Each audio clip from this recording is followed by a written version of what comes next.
a fun and different interview from what we are kind of normally used to on the dirt.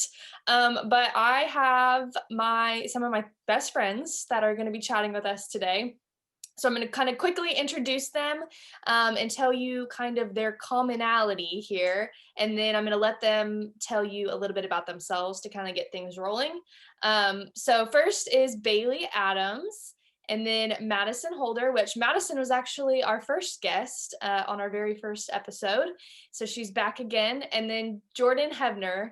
And these are all my best friends from college, and they are all women ag teachers now. So ladies, if you wouldn't mind just kind of telling everybody a little bit about yourself to get things rolling. So my name's Baylee. This is my second year teaching ag. I currently live in Bellville, Texas with my husband and a funny farm of animals that just grows every day, and I love it. My name is Madison Holder. So I am in my first year of teaching ag in Sweetwater. I grew up raising and showing cattle. My parents are still heavily involved in the ag industry. And so I'm just kind of enjoying my first year, learning how to teach ag and what it means to be a mentor for students who are in FFA. Hello, my name is Jordan Hevner. This is my second year teaching ag at East Central High School. I live in Atkins, Texas. I teach like a variety of like animal science classes. Originally, I started out when I graduated high school working for a beef plant in Colorado. And so then I did my alternate certification and became an ag teacher. So Jordan, since you kind of just touched on that, that's kind of going to be my next question and kind of next route that I kind of want to go with things. So all three of you really didn't graduate college with plans to be an ag teacher. But what kind of led you to that and where you're at now? So I guess I would be the first one that kind of got into it. My undergrad was Agribusiness and Animal Science. I truly thought after an internship that I really was going to go into feed and nutrition. I love a feed store. It's still my favorite place to be. I love to spend time with people. I love to work with producers, making sure that their herd or whatever they're raising, their nutrition is on target. But I didn't enjoy my internship quite like I thought I was going to. I didn't enjoy the corporate side of things. But I still really thought that was the path I was going to take, just maybe more on consumer and customer relations. But when I got home and I was going to get married, I thought, well, I'm going to go on and get a master's. Teaching had always been in the back of my mind. I've always felt like school was one of the only things I was ever really that good at. So I went and got a certification just for the fact that I was going to get married and I didn't know where we were going to end up. But looking back, like it is definitely a godsend because I think it's the best job in the world and I love it way more than I think I would have should I have continued on into feed and nutrition. So originally my background is I have an animal science degree from A&M, and then I went to the University of Georgia to do a master's in ag and environmental education. While I was there, I decided that I wanted to pursue a career in extension or work like for a university in some facet, maybe for an NGO or do nonprofit work that was geared more towards international development or just agricultural development in general. COVID happened and it got really difficult to find jobs where I thought that I was going to find myself. And so the opportunity kind of just arose for me to apply to be an ag teacher. I knew that I definitely wanted to work with kids and I like youth development. I took a lot of youth development classes while I was doing my master's. And so I just kind of figured it was the next best thing. But it's turned out to be really, really good. And I didn't necessarily think that I would enjoy teaching ag while I was doing my master's, but it's actually worked out really well. And I really like the location that I've ended up in because I guess I've lived in a college town for 6 years. And so everything was always fast paced, like go, go, go, go all the time. And I don't know if any of you are super familiar with West Texas, but that is definitely not the case here. It's kind of like time just stops. And so that's been kind of nice to getting to know the kids and the families that are here because it's much more like small town. And I guess I kind of forgot how good that feels to be in a place like that. Jordan? So for me, so just like Madison and Baylee, like I majored in animal science. And so just like Baylee, like I had my internship with Cargill working in the meat industry. Like that's still where my heart lies. And so I got a job working as a supervisor for their beef plant in Colorado. And it wasn't an environment for me. I would say like I learned a lot. I learned a ton. And I decided to come back home, and there was an opening here at East Central. This is actually where I went to school at. And so my teaching partners, kind of reach out to me, and they're like, why don't you apply? You're not saying that you'll necessarily get it. And, I just have loved it since I've been here. It's not something any of us thought we were going to do. But I think we all have that commonality that we all love agriculture. And so in being able to share our stories with our kids, I think is one of the things that we like most about it. I think coming from like different backgrounds besides, hey, I always wanted to teach ag my whole life, it helps the kids.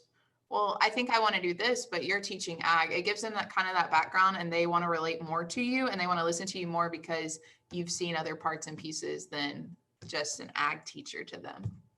So. Right. And it kind of gives you a way, like you just said, to relate to them.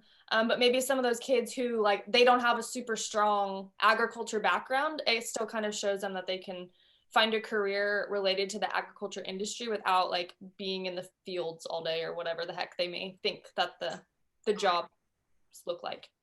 And I think another thing that why kids, they like that we weren't just straight ag teachers is because right now in high school, like these kids think they have to pick a major, they have to pick their permanent career right now. And, and I still tell my kids, I'm like, when I grow up, I don't know what I want to be. I don't know if I'm going to stay being an ag teacher for the rest of my life. Like, I don't know. I might go doing something else.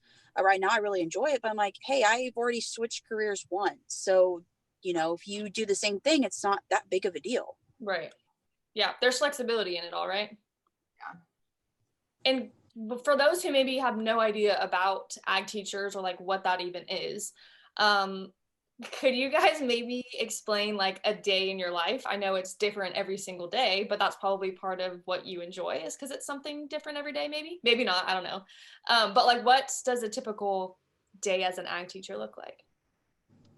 So my days never, ever look the same. Like I literally show up and I'm like, what does today bring? But in my perfect life, I actually teach 7 different preps. So I teach 7 totally different classes, which is very, very hard. So I start the morning with an ag leadership class, and their sole purpose, I call it my athletic period, because like their sole purpose is to train and develop themselves for whatever team or whatever contest they're in. So that's a lot of independent, self-oriented work. I may work with this team one day, this team this day. But those kids, like, it's a privilege to be in that class. And their grades are based on their performance, just like athletics. So that's kind of how I go. And then I get into a floral class. I've been very, very fortunate that my floral department has really, really taken off this year. We do monthly arrangements. I have done weddings. We've done center pieces for banquets. I got a call yesterday for corsages. So my floral class, whilst being small, I'm in a small school, they're very, very hands-on.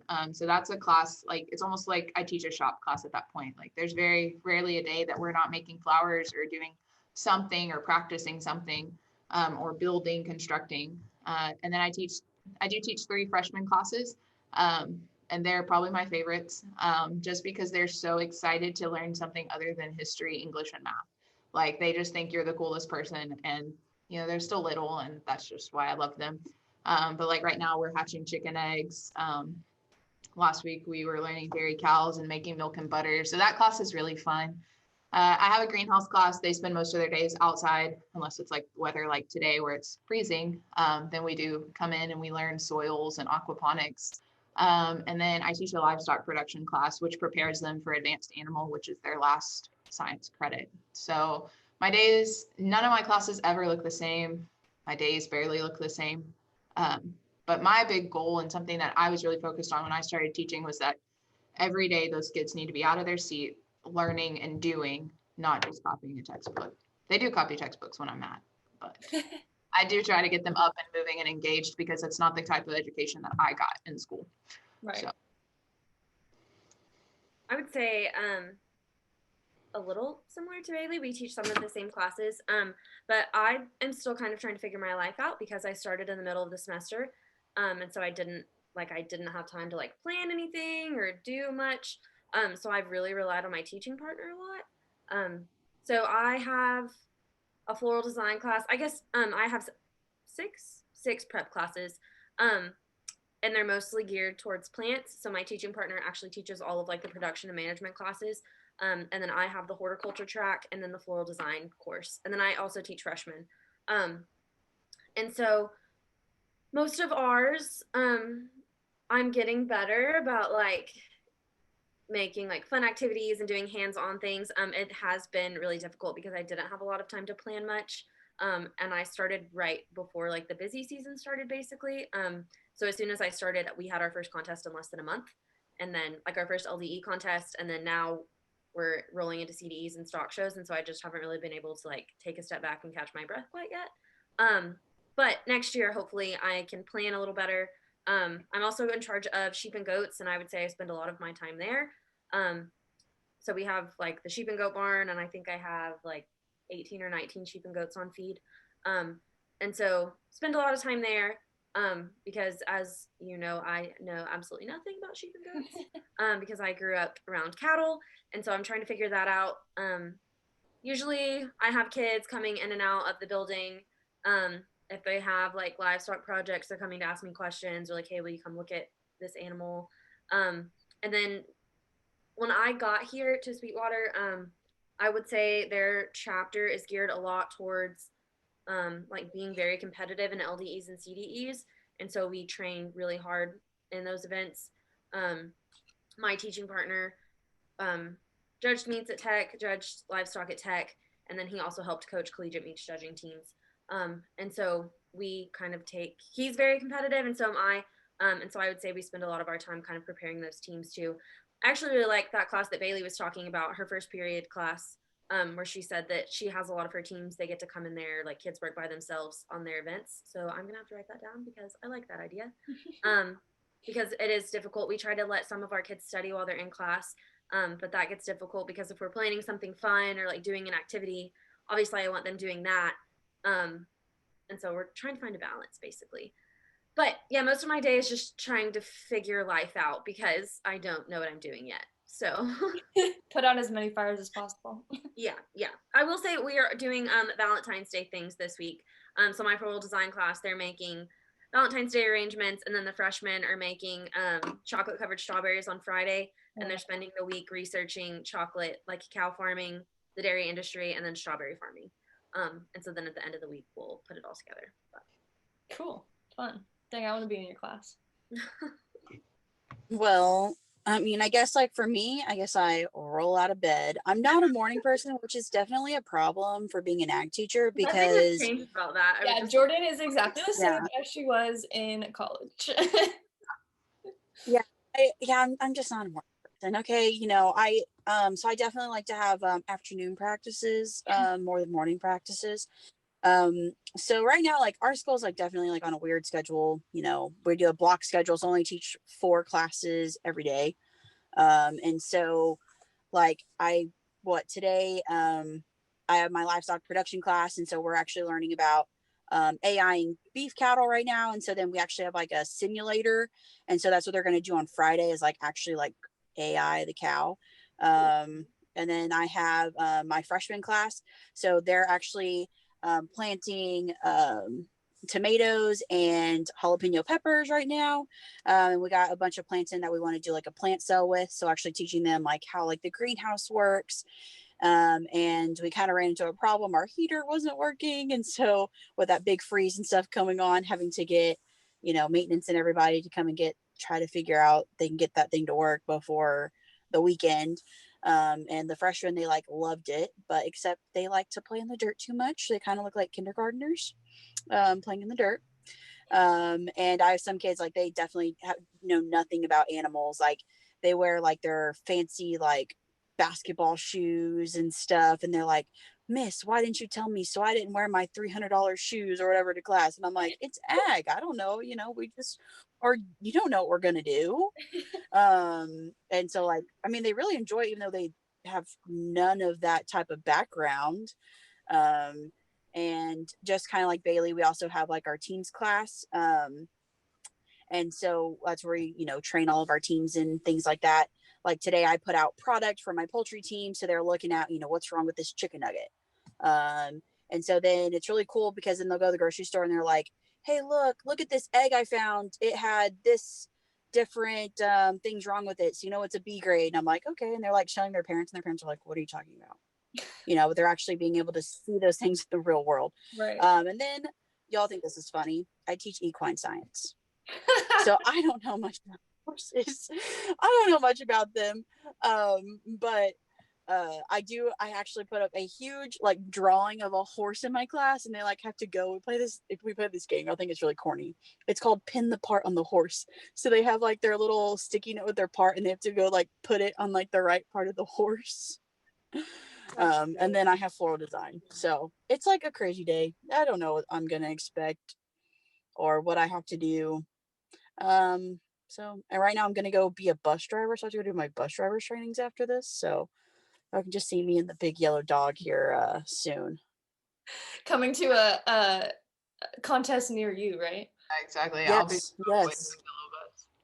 I will say, like, going back to what Jordan said, I have figured out, so my mom is a kindergarten teacher, and she's like the freaking queen of fun, like in her classroom. I don't know where her creativity comes from, but I don't think I got those genes.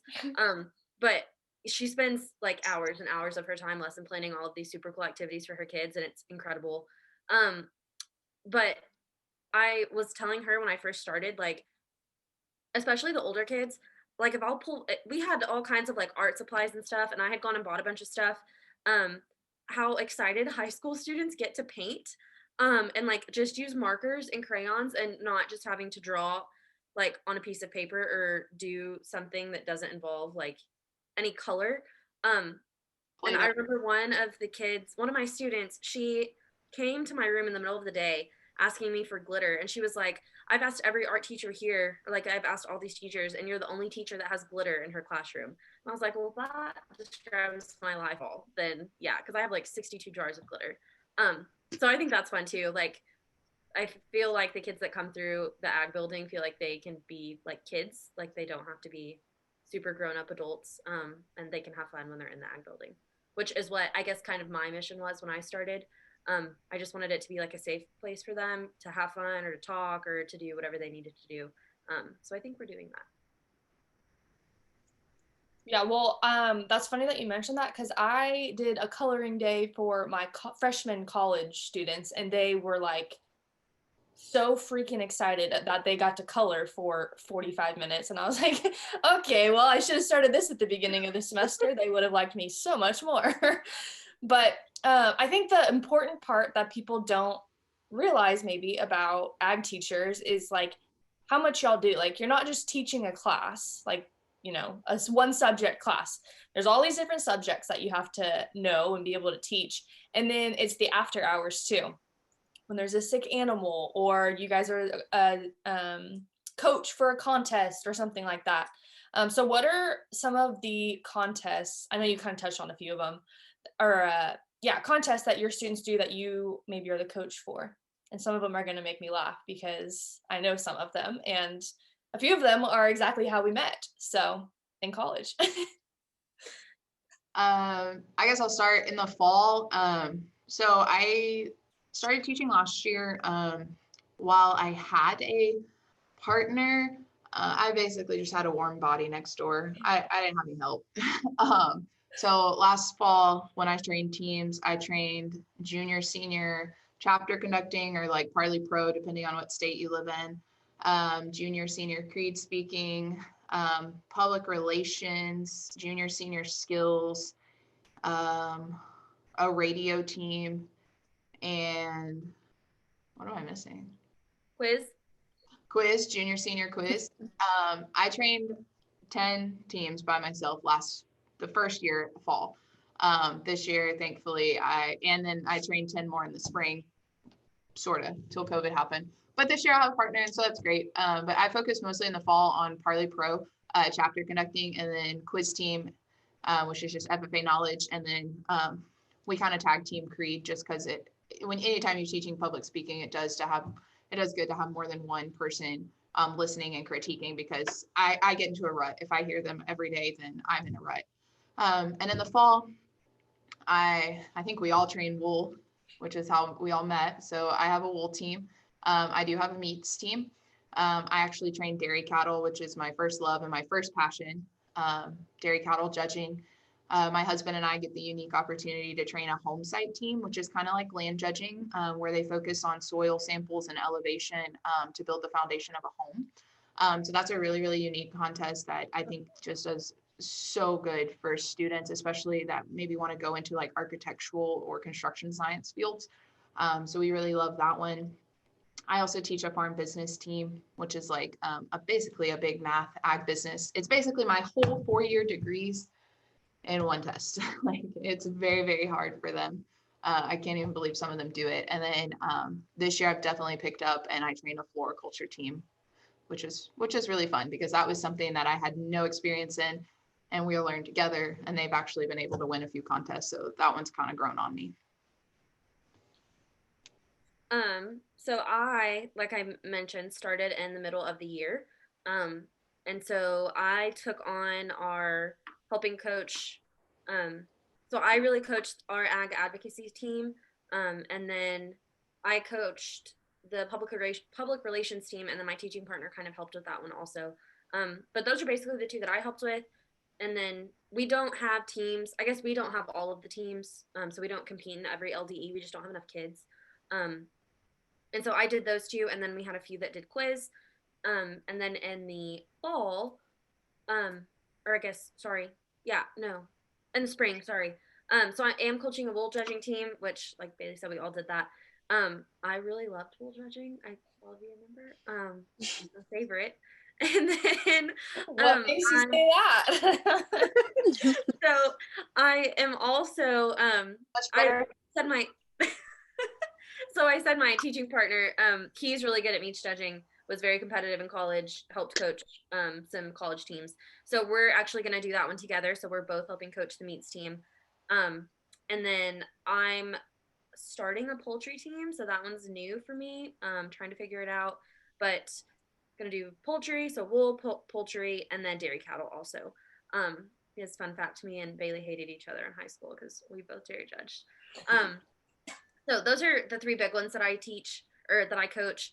And then I guess moving forward, like just hearing from my teaching partner, a couple of the teams that are hit and miss, I guess, is milk quality, and then floriculture. So I'm trying to start a floriculture team. That's proven to be difficult because that contest is just so intense and it has so many moving parts. So hopefully I can focus on that one a little more next year when I have a better understanding of just how the CDE thing works. But yeah, that's kind of what I do. And then we also have in the spring we have several public speakers who are going to do senior prepared speaking, and then I'm helping them write their speeches, so that'll be fun too.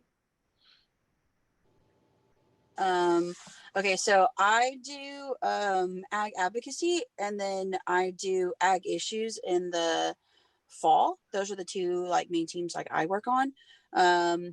And then in the spring I do wolves, no surprise. All my kids complain that it smells bad, so they all want to quit, and I'm like, it's fine, you just get over it. I'm like, you'll find random pieces of wool all over your stuff. Yeah.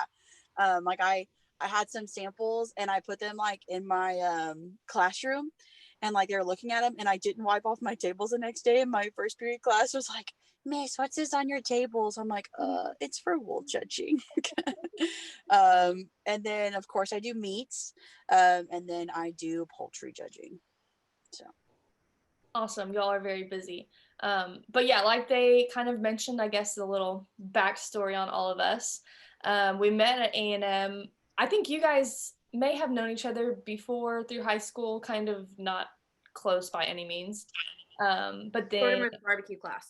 That's oh yeah, you guys met in the barbecue class, huh?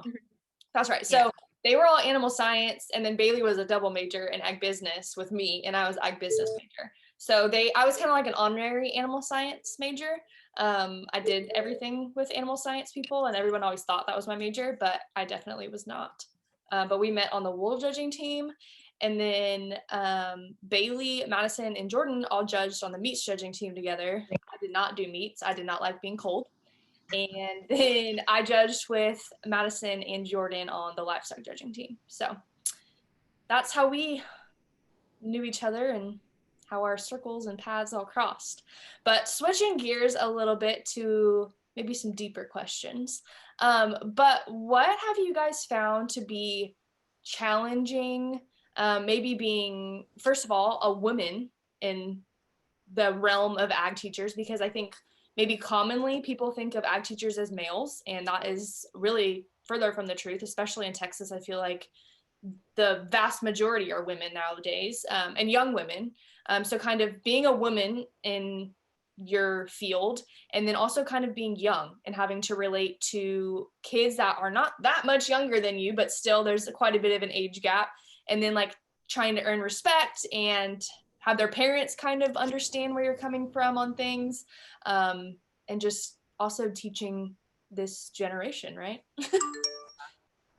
I think that's one of the biggest struggles. Every single day I get a teacher's aide or an office aide, like, Miss, I thought you were a student. I get that every day. But when I started this field, did I think that it was weird that I was going to be a woman ag teacher? No, because that's just not what I thought.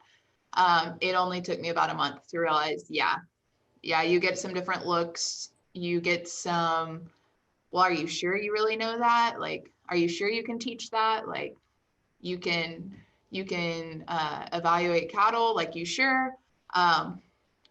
Sort of from admin, especially being young, a lot of their responsibility, like, you have to turn in receipts when you go somewhere. Like, yes, I understand. It didn't take me very long to realize, like, being young and a woman in this field is, while it may not be a minority anymore, there are quite a few female ag teachers from across the nation. The stereotype is still built into this job, no matter what the demographics look like currently. I think especially being in small towns, like, I get it a lot when I go to talk to someone or write an article for the FFA. Well, you teach ag, you just teach them flower things, right? And I'm like, no, I don't actually. I teach a greenhouse. I do teach flowers, yeah, but I also teach livestock and I evaluate cattle and I do a lot of things. That is something I face weekly, all the time. But I think that the only way we overcome stereotypes or change those people's perspective is just showing up and being successful with your program.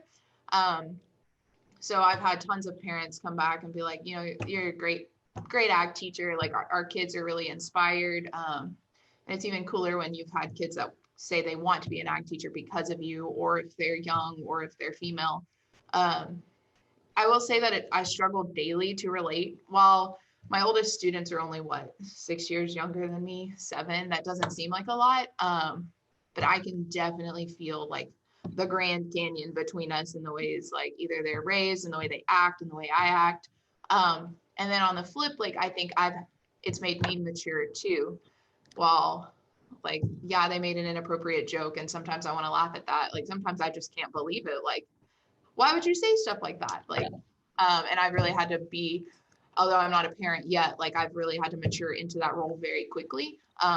Because that is a quick way to lose respect from community members and parents by appearing to be too young, too immature, too not right for this role. So I think whether it be stereotyping or not being the traditional ag teacher that people envision, because it's true, especially in Texas, like, they think you should be in the shop and a male. Like, that's just how they feel. Or being young, I think actions speak louder than words. So I can tell them till I'm blue in the face, like, I'm a good ag teacher, but my chapter being awarded the National Chapter Award their first year, having our first few teams go to state. We went from having 5 kids show animals to almost 20. Like, those are the things that speak louder for me and my position than anything else. Yeah. I would say kind of mimicking what Baylee said, but coming to a really small town in the middle of West Texas, gaining the community members' trust. And they were already in a weird phase because I was starting in the middle of the school year. And so some of those students had already built a relationship with the teacher that was there prior to my arrival. And so that was really difficult for me. It almost felt like being like I was the ultimate outsider. And high school kids are intimidating, like super intimidating, because you are so young. So I was terrified my first day, and it took a couple weeks till I figured out like I had to be the adult, and I was the one that was in charge, and I was their teacher, and having to like learning how to discipline students, because I guess it was difficult for me at the beginning because like Baylee said, the age gap. You almost feel like you're still their age, like they don't feel like they're that much younger than you, and they treat you like that. I mean, they make the funny jokes or they make the comments that they think you're going to laugh at, and on any other day I might, or outside of the classroom, but realizing like that it is inappropriate and it's disrespectful, and if you don't acknowledge those things, you're setting them up for failure, because the minute that they say something like that in an interview or in the wrong place, they're going to be reprimanded for it. So I learning how to take care of it in the classroom so they know that it's not acceptable, and gaining their respect. I will say that once I figured out how to do that, that the students were much more respectful, and we got along much better that way. I'd also say, like, more being the female ag teacher, um, it's been a little difficult. Sometimes I feel like not in Sweetwater and not with my teaching partner, because him and his family are absolutely incredible. Like, not once have I ever felt like I was being talked over, not taken seriously, or anything like that. But more in like the grand scheme of things and just where I'm at, like this location, sometimes it feels like you are being talked over, and I think it's a combination because I am a woman and I am really young. And it also is really frustrating because I feel like this group, like the four of us, all grew up in agriculture. So I know that I'm intelligent, and 90% of the time I know what I'm saying is correct, or like I know what I'm talking about when it comes out of my mouth. And you want, like Baylee said, you can tell them like till they're blue in the face, like convincing them to trust you or to value your opinion. That has been really, really difficult and frustrating. But actions are speaking louder than words. And so I have to constantly remind myself of that. It was rough at the beginning, and then I coached that ag advocacy team. I wrote the script myself. I had people come in and listen, and then that team advanced to state, and I coached them for less than 2 months. That was something I was like ultra proud of. And I think that it did help me gain the students' respect and a lot of other adults that were in the area. And so I think just putting in the effort, kind of putting your head down and just working like you know that you're supposed to, I think that benefits us very well. And I know other people may say we shouldn't have to work like that, like it shouldn't be that way. But I guess I'm just not one of those people, and I'll just kind of do what it takes until I can gain their trust or I can gain recognition, so that people do know that like female ag teachers do work really hard and they can do their jobs really well. Just like kind of to reiterate like what Madison and like said, you know, like there's some people that still, you know, they don't think girls are the best ag teachers, but I feel like some of that has kind of gone away a little bit, just because I think it's about 50-50, if not the girls, you know, kind of outnumber the guys. But I think with just being an ag teacher in general, whether you're a guy or a girl, you have to earn that respect. Especially from those older ag teachers, you know, you can't be afraid to get dirty. And I feel like sometimes there's guys that are more afraid to get dirty, probably us that are in this room. And it's just like, who's willing to put in the work? And I feel like you have to find those really good mentors. Like there's a couple of them that are in our area. Like they know that if they don't help us, you know, even though they're super, super competitive in what they do, that if we aren't successful, then our industry, our life, like, you know, this being an ag teacher, that's going to die out, and they don't want to see that happen. And so at the same time, there's a lot of people out there willing to help out, you know, young ag teachers like us. And so it was really different for me because I came into a community where I like knew a lot of the people, or they at least like knew who I was. And so, you know, kind of having to live up to like that expectation, because our like, chapter is known for doing so well in so many different areas. So that kind of puts a lot of pressure on you, having to, be just as great, if not better than the person before you. When it comes to like the students, like I will say like probably my biggest thing is my word choice. You know how you like say something and then they just like laugh at it because they're like, Miss, do you know what you said? And I'm like, oh, dang. And like you just like lose their whole attention for like the rest of the day. But you know what, guys? I will tell you the true test to explaining something to kids is when you have to explain the reproductive system to students. I will tell you that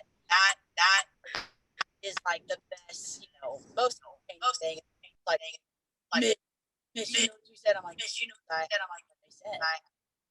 Like, but I mean, you find your kids to really connect with, and some of them it takes a little bit more convincing. But I think as long as you stay stern, just like any teacher, I think any teacher has kind of some of the same problems that we do. But we have that advantage because we are an elective. So hopefully they chose to be in our classes and we're forced to be in our classes, maybe like in English or a math or a science. And like to the flip side of that, what is your favorite part about being an ag teacher and like connecting with the students, I guess? I would say No, go ahead, Madison. Oh, you go, baby. I gotta think about it. Go. Okay, I was just gonna say my favorite part is, I will say we do have somewhat of an issue of students just getting put into an ag class because they don't have anywhere else to go. And so while that is super frustrating, I do have some of I don't want to say my favorite students, but I guess one of my favorite parts is some of those students being put in an ag class and then those being the ones that just kind of fall in love with it. Or the ones who don't necessarily come from any type of ag background and they don't think that they want to do anything with agriculture. And then you convince them to compete on a team or to do a judging team or something, and they are just infatuated with it. I have a student, like a specific student in mind who she was actually new this year. So we were both new. She was at Sweetwater for however long, 6 weeks, and then I got there. So we were new together, and she had been in an FFA program prior to that, but she had never done, like her teacher never had her do anything. And so I convinced her to be on a public speaking. She was on that ag advocacy team that advanced to state. And then now she's doing dairy cattle. And she's probably one of the most dedicated, like hardworking students that I have. And that has been absolutely, I don't know, my absolute favorite part about teaching is seeing some of those students just take it so seriously because they're doing it because they want to learn more. And I think that's probably my favorite part. You're always going to have really good ag kids, like in all schools, like the ones who are just stocky and their families come from agricultural backgrounds or, their parents are farmers or whatever. You're always going to have that. But it's the kids that, I guess the ones that are needed the most are the ones who aren't as familiar. And you want those kids to be involved so they can tell their friends and they can kind of tell them, this is what I'm learning in ag and this is why it's important. And I think it's so much more, not much more important. It's just important in general to reach that group of students because ultimately those are probably the ones that are going to be telling our story. And those are the ones who are going to get people to listen because we can't just be preaching to the choir. And if you surround yourself with students who are already ag literate because of how they grew up, we're never going to get our story to the people that it needs to get to.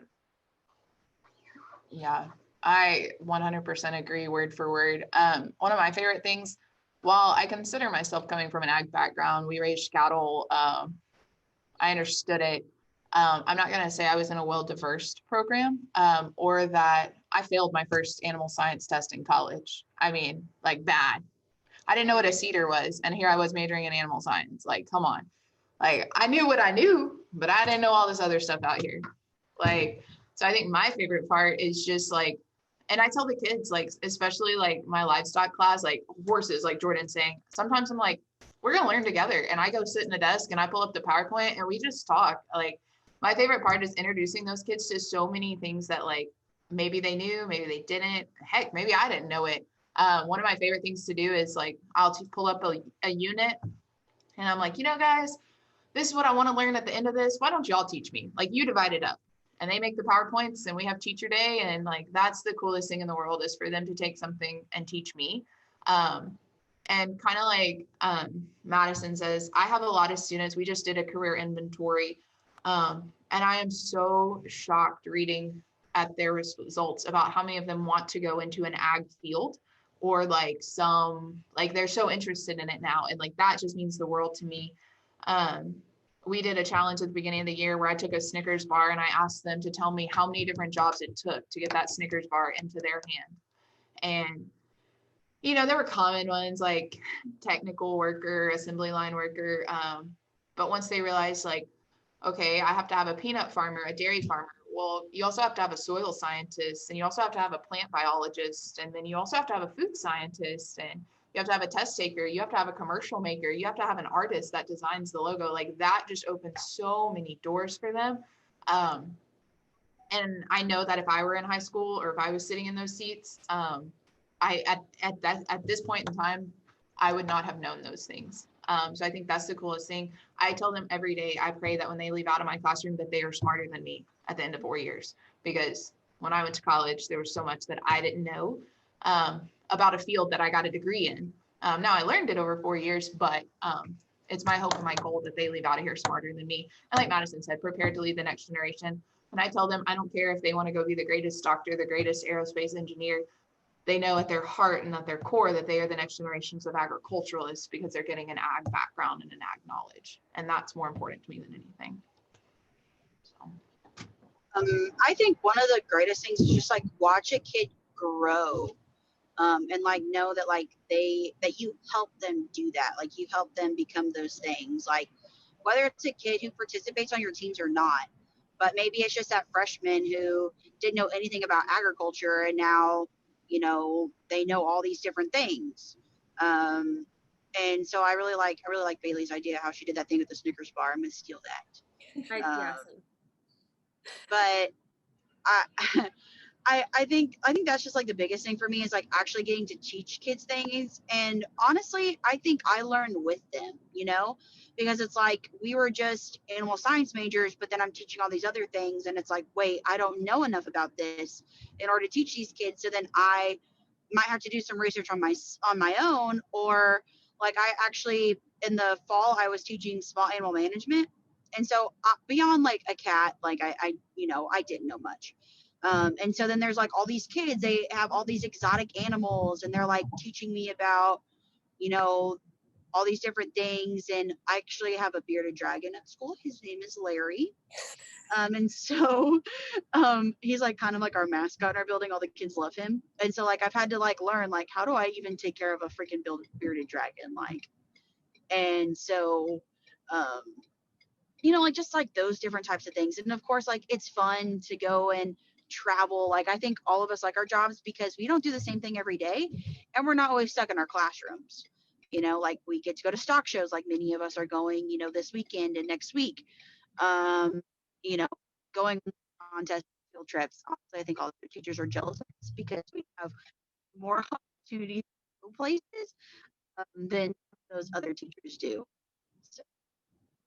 Yeah, and I would. Oh, go ahead, Madison. I was just gonna say, I was saying, like Jordan said, watching students grow. It just made me think about. So the floral design class, I decided that it was very overwhelming at the beginning, and so I couldn't teach like all 6 classes. I couldn't just like dive head first into. So I was like, I'm gonna have to pick 2 or 3 and get really good at them, and then next year pick my next 2 or 3 and get really good at those until I can finally like feel comfortable in all of those classes. Because like I said, almost all of them are plant classes, and I did not graduate with a plant science degree. So my floral design class, I have a senior, and she, not an ag kid at all. Nothing about her, like when you see her, she's just not what you picture when you think she's going to go into an ag major. And we started doing these floral design arrangements. So I guess they had not done anything with floral. They had not done anything with flowers when I got there. And so we started our first arrangement, and she was like, Ms. Holder, I hate this. Like, I'm not good at it. I don't want to do it anymore. Like, can I do something else? And I was like, no, like you have to do it. It's a project. And every time we have made an arrangement, she has increasingly gotten better. And now she's the student that goes around and helps everybody else. And whenever students don't like their project, they're like, hey, will you just do this for me? And she's the one that like shows them what to do and helps them. And so I'm actually really encouraging her to take the floral design test. And then if she wants to do that during college, yeah, she is going to pay her way. She has a bunch of scholarships, but she's going to have to pay her own way through school. And she's asked me several times about, good jobs that will make, like, she'll make enough money. And I think all of us know the best jobs aren't student friendly. So you can go wait tables, you can go be a bartender, and you're going to make really good tips, but your grades are probably not going to be very good either. So I'm really excited that she kind of found that. Probably not a passion. I don't think she's going to go and be some amazing florist and own her own flower shop or anything like that, but definitely a side hobby that I think will help her be successful. And so I think that's really cool also. Yeah, and I think you guys touched on it too, but like you guys said, agriculture programs are important, not for the kids that like ag, are involved in ag, and are going to do ag.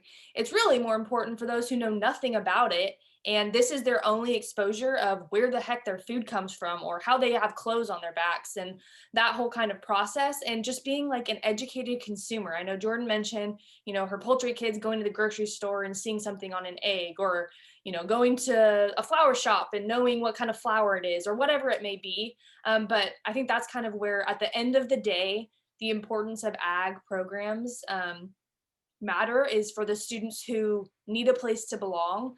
And that's the place where they shine, honestly, whether they have an agriculture background or not. And sometimes the better ag kids are those who don't have an ag background, because they don't know anything. And so they can literally just absorb it all. So I think that's cool that you guys have been able to kind of experience that in your own way, and use your own backgrounds into that, and kind of change lives and young adults. Well, I think I talked about this on your very first episode.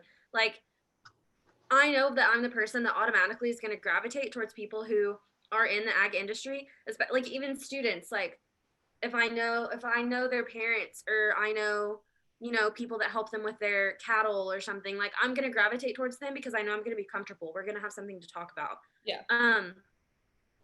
I was honestly kind of worried about that when I started teaching. But to be honest, those are the students who you don't necessarily feel like they always need your help when they're in the ag building or they're in the ag classroom, because they may ask you questions, but they're already comfortable there. It's already a safe space for them, regardless of what they're doing, because they've probably already been exposed to it. But the students who don't, they're the ones who you're going to have like the really interesting conversations with, because they do want to know more. And so I think that's been really fun. I've gotten out of my own comfort zone with students who don't come from ag families. And I think they've probably taught me more than I've taught them, just by, learning how to communicate with people who are just a normal consumer, who just go to the grocery store. They don't necessarily know what it comes from, but they know that they need it. And so I would say that's been really cool too. Yeah. And for those kids to be able to go home and tell their parents who know nothing about agriculture, like, hey, I learned this today, and did you know that X, Y, and Z in your refrigerator comes from wherever, or whatever the heck it may be. But yeah, so good job, guys. Proud of you. So last little thing here, and this is new, Madison, because we did not do this when I talked to you the first time, but I've added in rapid fire questions. So I have 3 questions to finish off today's interview. So the first one is, if you could live anywhere, where would it be? An island. An island. Yeah, same. And I would think Greece. Yeah, I think we can just all go live on our own island together. Okay, we'll buy an island and live there together. Yeah, let's do it. Who is your hero? Oh.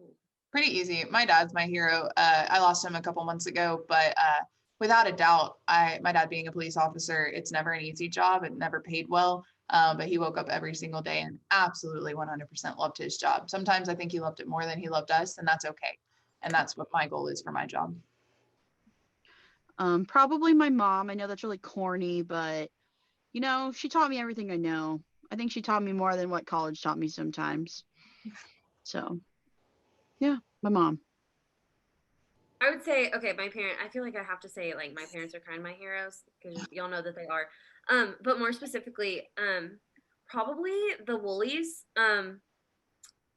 So if you know Lonnie, it's Luchek, but her parents, they're kind of who, I don't know, I am who I am because of them. They're the ones who made me fall in love with ag. I started showing cattle, but then I got involved with like judging teams and stuff. And I think that's where I really became passionate about the industry. And that's when I decided that I was going to work in agriculture. So I would definitely say that family, without them, I would not be where I am. Very cool. And then the last question is best thing that has happened so far in 2021.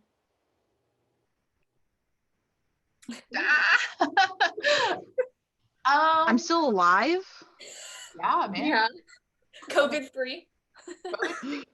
Yeah. Oh, I got new chickens. I'm really into my chickens now, and I have 24 exotic chickens gonna hatch next week. So that's pretty cool for 2021. I did get a puppy. Another Aussie. Fez has a brother named Fawn. I feel left out. I didn't get an animal. And then fun fact, apparently if any like sheep people watch this, they're probably gonna make fun of me. Apparently Fawns is some really awesome buck that's being used in the sheep world, and I did not know that when I named him. So that's neat. Look at you, the sheep connoisseur. I know. Madison, or not Madison, Jordan, do you have something? I think I'm still alive. I'm like figuring things out slowly but surely. I'm actually gonna be able to start, like, we can travel with kids, so that's good. So like there's some things that are like going back to normal. That's the next thing. Oh yeah, actually, I'm at my last training session for my first training thing that literally starts in like 6 minutes. So I'm about to peace out. All right. Last little quick thing. If people would like to connect with you some way, whether it's through like your personal social media or your chapter stuff, how could they do that? Follow my teaching Instagram. It's one of my favorite things. It's called @agwithadams on Instagram. We do a lot of cool stuff, and I share my chapter stuff. So a lot of it's centered around kind of our floral work, what I'm doing in my classroom. But from there, you can connect with me anyway. I answer it. I look at it all the time. My kids make fun of me for it, but it's truly been a great tool to connect with my students and other ag teachers from across the nation, really. Sorry, Jordan. Oh, I just have my email, or you can, I guess, add me on social media if you think I'm cool. I'm really not. But my email is jordan.hevner, HEV as in Victor, NER, @ecisd.net. Sweetwater FFA has a Facebook page, and I've tried to be better about posting on that and doing it more frequently. So you can like that page and then connect. If you like message that Facebook page, I'll probably answer. Or you can just add me on Facebook, because most of my Facebook feed is agriculture related. My Instagram and other stuff, not so much. But I do share a lot of like research articles and stuff on my Facebook page. She does. She really does. Ladies, thank you very much for chatting with me today. Glad we could sit down and do this. Miss you all, and I appreciate you taking time out of your busy ag teacher schedules. Anything for you, Allison. All on the same day. Yeah. Right? Yes. And gig 'em. Yes, thanks and gig 'em. Bye.